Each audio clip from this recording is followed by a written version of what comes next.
What's up guys? Today's video covers a topic that is important for any aspiring photographer. In the course of my professional life, I had to shoot with tons of different cameras and lenses. And I've come to a certain realization that I want to share with you today. We'll be dealing with the picture's sharpness. What do you have to do to make your image sharp and clear? Did you know that defocus and a blurred photo can be a good thing? Watch this video till then to learn two crucial conditions you need to consider in order to take clear and sharp photo. I will also tell you about the pitfalls that newbies usually fall into when trying to make their images crisp. Please like this video and let's get going. Let's state this right off: that bad defocus and blur aren't bad thing, but only on one condition: when it's the background or foreground that are unfocused. In other instances, this is a mistake or a misguided attempt at being artistic that has no clear context. And context is really important when it comes to focus. As a rule, shots are divided into two categories: static and dynamic. So you need to know what category your photo falls into to be able to correctly set the shutter speed and focus. If you are shooting static objects like a landscape, still life or architecture, then you need to set the shutter speed that would be shorter than the focus distance by 1 or 3. Let me explain. For instance,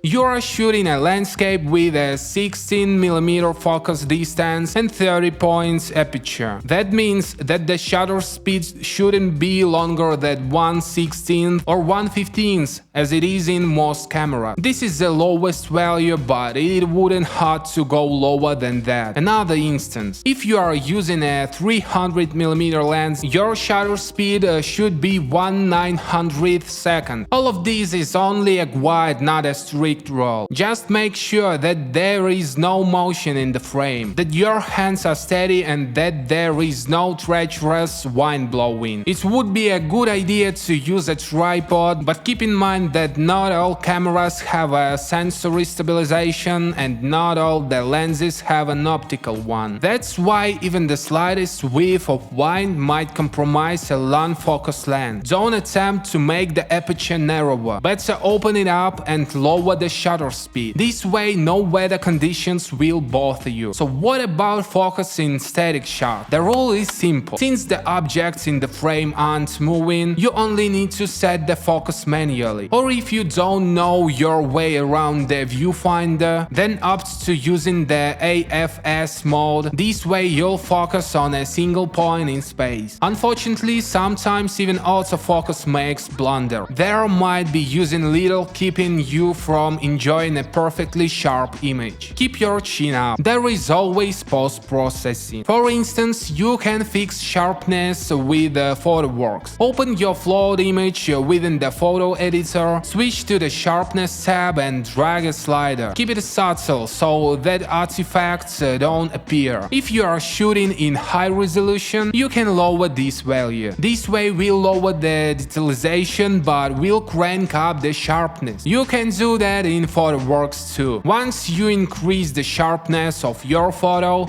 click File, then Resize and Save. Now simply lower the resolution by 2. And by the way, we have only scratched the surface of what PhotoWorks can do. You can try Photo Editor by click the link below. Enjoy its workflow and rich toolkit. Should you like PhotoWorks, get it at a huge discount by following the same link. Now let's move on. As you can see, in terms of focus and sharpness, static images don't pose a problem. But what about moving objects? They require a lot of practice. Whether you are shooting studio or street portraits, you need to take your lens into consideration. What shutter speed value allows you to capture the moment? After all, objects in the frame move with a different speed. Usually the lowest value should be 1/400. However, if you have a fast moving car in the frame, even 1 1/400th might give a blurry result. So 1/400th is only the bare minimum you can set. Another thing, always keep in mind their focus distance, both while shooting static and motion field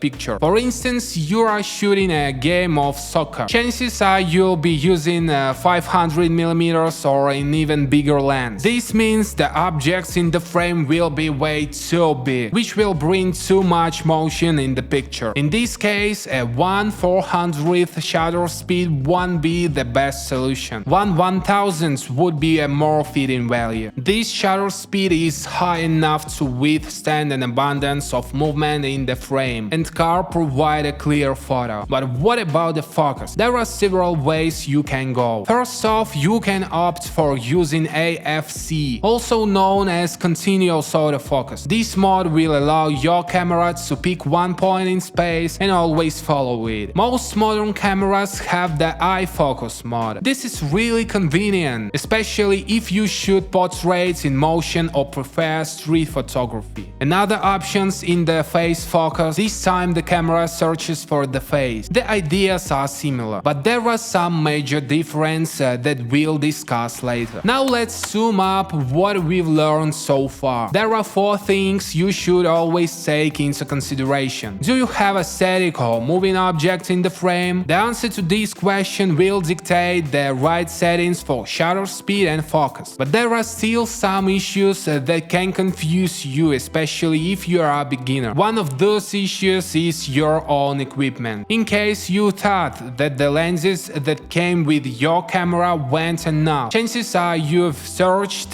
for other options and got confused by price range. The fun thing is that there is also a sharpness range. Doesn't matter how cool your camera's processor is or how many focus points it has, the sharpness has always dependent on one thing: the lens. You can even take a cheap amateur camera and mount a very expensive lens on it, and you'll still see the difference. So here is a revelation for you. It's better to buy a regular camera and use an expensive lens than vice versa. That's right, you don't need to have the latest camera models to take really sharp photos. It all lies in the lens. But there are still some pitfalls. We all love an artistic blur, right? When the aperture's value is 1.4 or 1.2, but it's easy to make a mistake when you shoot portraits. When I first started using a 50mm Canon lens, a 1.2 aperture always focused on the model's nose rather than eyes. This was because the focus distance was way too short. You can barely feel it